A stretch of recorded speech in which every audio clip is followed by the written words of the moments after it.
그 안에 그 극소수만 바늘 구멍만 뽑는 그런 거기에 들어갈 수 있을까? 계속 이런 불안감이 있었는데 솔직히 근데 제가 어쨌든 거기 합격을 했잖아요. 그런 시험이 있어서 그런 걸 봤을 때 뭐 남들 뭐 당연히 저보다 뛰어난 사람도 많고 당연히 있겠죠. 근데 이제 그런 걸 고민할 시간에 그냥 솔직히 이런 시험에서 승리하기 위해서는 결국엔 난 자기만 잘하면 된다. 내가 실력이 있으면 어쨌든 그런 그 안에 충분히 들 수 있다. 작년 기출문제 풀이할 때 생각해보면 어떤 식으로 공부했는지 어떤 게 좋았는지 일단은 저 같은 경우는 이제 밴드로 수업을 들었잖아요. 그치. 근데 밴드 특성상 이제 라이브로 진행되기 때문에 현장 학생들과 이제 똑같은 시간을 재고 이제 풀기 시작했거든요. 이렇게 타임 어택을 하면서 문제를 풀어 나갔었는데 그 문제들 보면은 이제 뭐 기출 문제를 변형한 문제도 있고 뭐 해외 기출 문제도 문제 변형한 것도 있고 여러 다양한 유형이 다 이렇게 수록이 돼 있기 때문에 문제를 풀 때 그런 점이 있어서 좀 이렇게 실전을 가다 보면 진짜 생소한 문제들도 많이 마주치고 하거든요. 그래가지고 그런 면에 있어서 좀 그런 게 좀 도움이 많이 됐던 것 같고 이제 그리고 이제 또 과제도 워낙 많이 내주셨어가지고 이제 기출 문제 자료를 이제 뭐 기본이랑 심화를 나눠서 이렇게 구분도 돼 있고 해설지 같은 것도 다 달려 있는 것도 있고 이제 다양한 문제들이 수록돼 있고 이제 거기다가 추가적으로 주말에는 이제 타임어택이라고 해서 그 기출 문제 중에서도 좀 애들이 많이 틀렸던 문제 같은 거를 다시 재구성해서 변형시켜서 다시 연습시키는 그런 문제들로 이제 수록을 해서 다시 연습시켜서 반복 훈련하고 이랬던 게 참 도움이 많이 됐던 것 같아요. 지금 올해 이제 7월 달부터는 거의 이제 본격적인 이제 양치기를 해야 할 시점이거든. 그래서 아마 나도 올해는 좀 연습량을 7월 달부터 이제 막 늘려나갈 건데, 그래서 모의고사도 쭉 볼 거고요. 타임어택도 특강으로 또 할 거고요. 이건 분명 해야 될 것 같고. 그리고 기출문제도 심화 문제, 기본 문제 나눠서 쭉 정리할 건데, 기본 문제 올해는 다 해설지에 달아서 나갈 거고, 심화 문제는 내가 다 풀이를 할 거고, 그리고 아마 문제집으로 나갈 것 같아. 유인물이 아니고 문제집을 올해 만들려고. 그때 유인물로 나갔지. 그래서 이제 막 몰아쳐야죠. 그리고 이때 아마 굉장히 좀 민경이가 얘기했는데 독특하고 특이한 소재들 문제가 많이 나와요. 이런 것도 하나지, 이거 뭐 화학이야? 뭐 어디 있는 내용이야? 그런 것도 좀 생소한 소재들을 계속 전달할 건데 이게 본 시험에 나오더라는 거지. 나오죠. 중간중에 나한테 문자 보낸 적이 있었거든. 그래서 그때 기억났던 게 중앙대 특강 대비 수업을 하는데 그 특강하고 바로 다음날 개명대 시험이 있었거든. 바로 전날 F테스트와 T테스트 수업을 했는데 혹시 이거 중앙대에서 나오지 않을까? 해서 이야기했는데 개명대에서 T크에 나왔다는 거야. 그래서 나도 놀랬거든. 최대한 많은 양과 다양한 소재들을 접할 수 있는 그런 문제들이 많이 나오는 형태 공부를 한다는 게 피트 공부했던 거와 완전 방향이 달라요. 그리고 일반화 기본서 연습 문제 백날 풀어봤자 어차피 그런 건 알 수 없거든. 그래서 그 소재들의 공부를 본격적으로 이제 하게 된 시점이고, 9월, 10월은 이제 나도 이제 살짝 고민인 시점인데, 올해 이제 9월달, 10월달에 풀 문제가 뭐냐면 MDP 심화 문제야. 자기 추론 실력을 업그레이드 할 수 있는 기간으로 이제 공부를 시킬 거거든. 민균이가 생각하기에는 MDP 문제 풀어야 된다? 필요 없다? 어떻게 생각해? 저는 당연히 풀어야 된다고 생각해요. 이게 솔직히 뭐 MDP 뭐 추론 스타일, 그런 과도한 추론 스타일이 뭐 편입에 당연히 안 나올 거다 이렇게 생각하시고 소홀히 하실 수 있는 부분이 뭐 그렇게 생각하시는 분들이 있을 수도 있는데 저는 전혀 그렇게 생각하지 않고 오히려 당연히 풀어야 되고, 이게 그 편입 같은 경우는 솔직히 좀 이런 말하기 좀 그렇지만 좀 오류가 좀 있는 편입 시험도 많고 이제 그 편입 기출 문제를 통해서 이게 연습 뭐 5개념도 생길 수 있는데 그런 문제를 통해서 그 연습하는 것보다는 차라리 기본적으로 MDP 같은 경우는 공인된 시험이잖아요. 공인된 시험을 통해서 정확한 개념을 통해서 그렇게 정확한 개념을 학습할 수 있는 그런 문제가 그렇게 많지가 않거든요. 그 중에서도 엄선된 문제가 MDP 문제인데 그거를 안 푼다는 건 좀 저는 맞지 않다고 생각합니다. 하반기에는 분명히 MDP 문제를 시간 잡아서 연도별로 쫙 풀어보는 연습이 굉장히 중요하다고 생각하거든. 그렇죠. 작년에 10월 말에 했었고 일주일에 7세트씩 MDP 문제 주말에 4개 풀고 주중에 3개 풀고 그렇게 시켰는데, 그래서 올해도 시킬 계획이고, 그래서 그런 것도 필요하다. 그래서 약간 심화 문제를 이때 풀 거예요. 그리고 마지막에 이제 파이널 모의고사로 가는데, 파이널 모의고사는 지난해는 16번의 시험 봤거든. 16회차 중에서 이게 민균이의 성적인데, 제가 또 현장 수업 된 친구들 이렇게 성적 좀 집계를 해요. 집계해서 이제 엑셀 파일로 이제 애들한테 좀 성적표를 보내기도 하고 자기 성적을 이제 확인할 수 있는 시스템이 좀 구축되어 있는데 지금 1차도 평균이 이제 20점에 민균이 점수가 28점이면 굉장히 좋았고 30문제 중에서 2개 틀린 거야. 그렇지? 요 2개 틀린 거지. 그렇지? 그리고 요때도 평균 16점에 원점수 24점이면 성적이 굉장히 좋았고 그래서 이게 약간 추론 형태 테스트 하나 하고 지식 형태 테스트 하나를 샘플을 갖고 왔는데 어쨌든 파란색이 민균이 성적이고 빨간색이 평균이니까 굉장히 좀 고득점을 유지했구나라는 거지. 이때쯤 되면 그래도 좀 화학에 좀 자신 있었겠다. 어땠어? 솔직히 저는 그냥 비슷했던 것 같아요. 그냥 저는 이렇게 솔직히 뭐 남들보다 상대적으로 좀 잘 봤다 싶어서 잘 봤지. 굉장히 잘한 거지. 솔직히 이 두 문제 틀린 것도 솔직히 이거 당연히 맞을 수 있었던 건데 제가 왜 틀렸지? 계속 이 생각을 했거든요.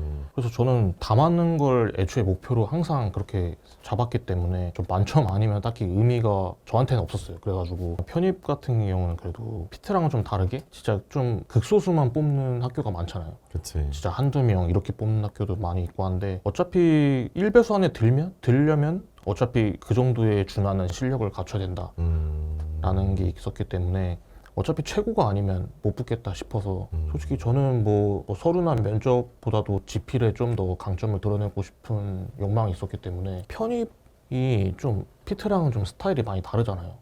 문제 스타일도 다르고 해서 근데 피트는 좀 추론형 스타일 거의 대부분 추론형 스타일이고 이건 이제 거의 지식형 스타일의 문제가 많다 보니까 이제 저 같은 경우는 이제 그런 추론형은 솔직히 좀 계속 개념을 아무리 정확히 알고 있어도 그거를 이제 어떻게 문제를 다르게 내냐에 따라서 또 점수가 안 나올 수도 있고 이런데 이제 편입 같은 경우는 지식형 같은 경우는 솔직히 자기가 한 만큼 나온다 뭐 이런 느낌을 받았거든요. 그래서 이게 계속 꾸준히 하다 보면 그래도 언젠가는 이렇게 지식이 쌓여서 그래도 어느 정도 목표 점수를 유지할 수 있는 약간 그런 게 있었던 것 같아요. 그리고 민규가 지금 얘기한 요 마인드가 굉장히 중요한 것 같은데요. 조금 학생들이 성향이 좀 다른데 어떤 친구들은 28개 맞추잖아? 저 2개밖에 안 틀렸어요 라고 자랑하는 애도 있고 민규 같은 케이스는 또 2개 틀렸어요. 이거 맞출 수 있었는데 틀렸어요 하고 좀 안타까워하는 애도 있거든. 근데 역시 이제 성공하는 학생들은 그 하나라도 틀린 게 좀 아쉬워. 진짜 다 맞추고 싶은, 그래서 모든 걸 다 꼼꼼하게 정리하고 싶은 그런 마인드가 좀 필요하다. 그래서 실제 자기 성적이나 실력이 중요한 게 아니고 그래서 다 맞추기 위한 공부를 해야 되고 어쨌든 저는 이제 그런 컨텐츠는 충분히 있다는 거죠. 그래서 믿고 그냥 쭉 쫓아오시면 충분히 가능하지 않을까. 그러면 이제 한번 돌이켜 봤을 때 1년을 쭉 준비할 때 어떤 컨텐츠가 좀 좋았던 것 같아? 이건 꼭 해야 된다 라는 게 좀 있을까? 그러니까 저 같은 경우에는 이제 그 교수님 컨텐츠 중에서도 이게 막바지로 갈수록 진짜 다양한 문제 컨텐츠가 진짜 많거든요.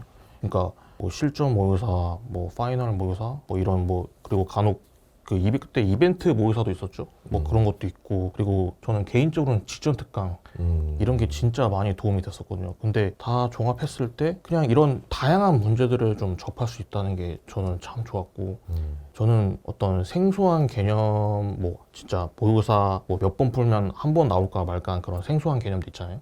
이제 그런 거조차도 이게 문제 양이 워낙 다양하고 많다 보니까 이제 제가 뭐 따로 뭐 오답노트라 만들진 않아도 그냥 자연스럽게 체득이 되는 그러니까 반복을 통해서 얼마든지 체득이 가능해가지고 저 같은 경우는 그런 생소한 개념까지도 이제 문제를 많이 풀므로 해서 섭렵할 수 있는 약간 그런 게 좋았던 것 같아요. 자, 그리고 이제 대학별의 공부법이 좀 있지 않을까. 중대 어떻게 합격했던 것 같아? 근데 내가 생각하기에는 민규가 좀 나이도 좀 있어요. 30대고 그리고 학점도 막 내세울 만큼 학점은 아니고 논문이나 연구 활동은 없고 봉사활동 뭐 있었지. 하나 있었긴 했는데 뭐 그것도 이렇게 임팩트 있는 작년 4월 달인가 그때 봉사활동 해야 될지 말지 고민했을 때 내가 하라고 했던 그거였나? 네 그랬던 것 같아요. 몇 시간 정도 있었어? 한 100?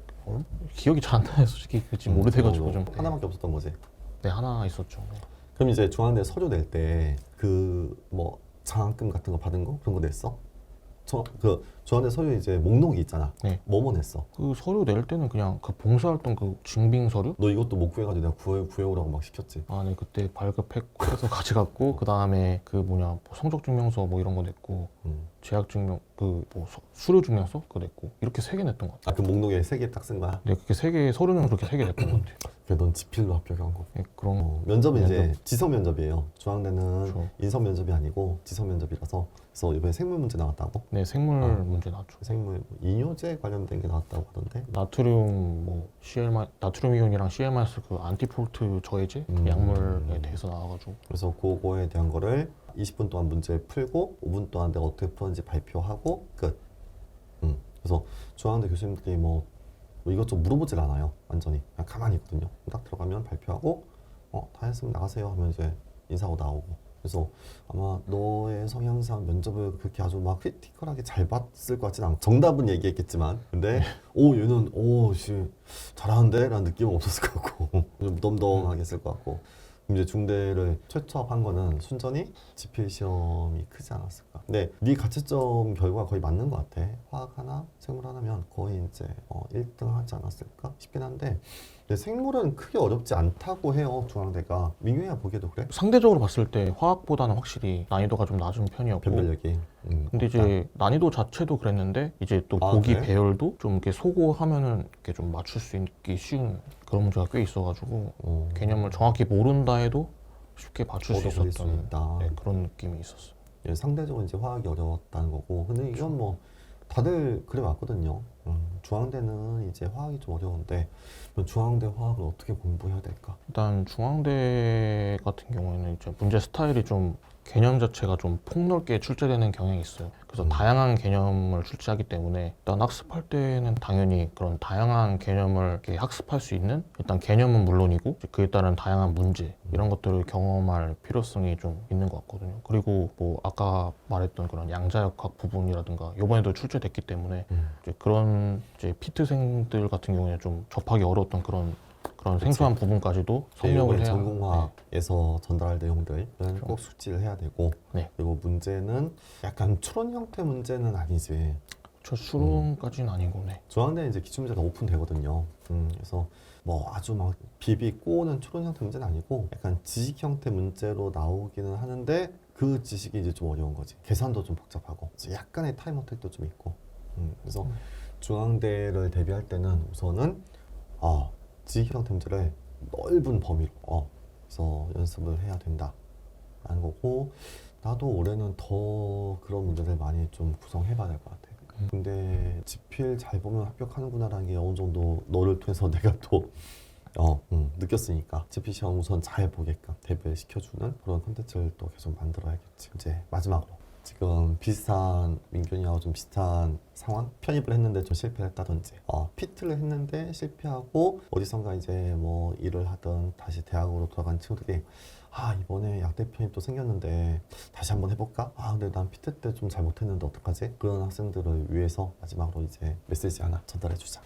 야, 글씨는 잘 쓴다. 남과의 비교보다는 나의 상황이 더 중요하다는 의미인 것 같은데 많은 분들이 뭐 많은 수험생분들이 다 공통적으로 생각하실 수 있는데 이제 편입 자체가 이제 워낙 뽑는 인원도 한정돼 있고 너무 극소수만 뽑다 보니까 이제 거기에서 오는 좀 불안감이라고 해야 되나 이런 게 분명히 있을 거란 말이죠. 그러니까 저도 또한 그랬고 했는데 그래서 저 같은 경우에도 과연 제가 그 안에 그 극소수만 바늘구멍만 뽑는 그런 거기에 들어갈 수 있을까? 계속 이런 불안감이 있었는데 솔직히 근데 제가 어쨌든 거기에 합격을 했잖아요. 그런 시험이 있어서 그런 걸 봤을 때 뭐 남들 뭐 당연히 저보다 뛰어난 사람도 많고 당연히 있겠죠. 근데 이제 그런 걸 고민할 시간에 그냥 솔직히 이런 시험에서 승리하기 위해서는 결국엔 난 자기만 잘하면 된다. 내가 실력이 있으면 어쨌든 그런 그 안에 충분히 들 수 있다라는 의미거든요, 이게. 민균이가 좀 피트를 길게 해오면서 실패한 경험으로 봤을 때 너무 이제 남과의 비교하는 거에서 또 힘들었다는 거지. 그렇죠. 그래서 쟤는 뭐 누구고 쟤는 학점이 어떻고 난 학점이 좀 더 안 좋고 쟤는 영어가 990이고 나는 영어가 안 좋고 뭐 그런 거 비교한 것보다 실력을 쌓는 거에 집중하자. 이게 장수생들이 좀 갖춰야 할 마인드라고 생각을 해요. 네, 제가 봐도 내가 잘하면 되지. 내 실력이 좋으면 어디든 합격할 수 있지. 편입은 여러 개 학교에 시험 보다 보니까 기회는 충분히 있거든요. 그래서 여러 가지 상황에 맞춘 기회를 자기가 만들 수도 있고요. 영어 성적이 더 좋았다면 더 많은 대학들도 볼 수 있었을 거고 그런 식으로 기회를 만든 다음에 그리고 실력을 갖추면 어디든 돼요. 그치? 그래서 그렇게 좀 공부할 수 있는 콘텐츠는 제가 열심히 만들어서 제공할 테니까 그런 식으로 이제 자기를 믿고 쭉 가시면 되지 않을까. 민균이의 케이스가 조금 오랫동안 공부해온 학생들에게 굉장히 좀 중요한 어떤 희망적인 본보기가 되지 않을까 싶어서 오늘 좀 불렀고, 여기 좀 영상 한번 준비해봤고요. 앞으로 이제 공부하실 때 이런 친구도 합격했다, 나도 되겠지, 그렇게 하시면 될 것 같고, 오케이, 다음에 또 다른 학교생들 배우다가 또 여러 가지 공부 방법 또 전달을 하는 걸로 할게요.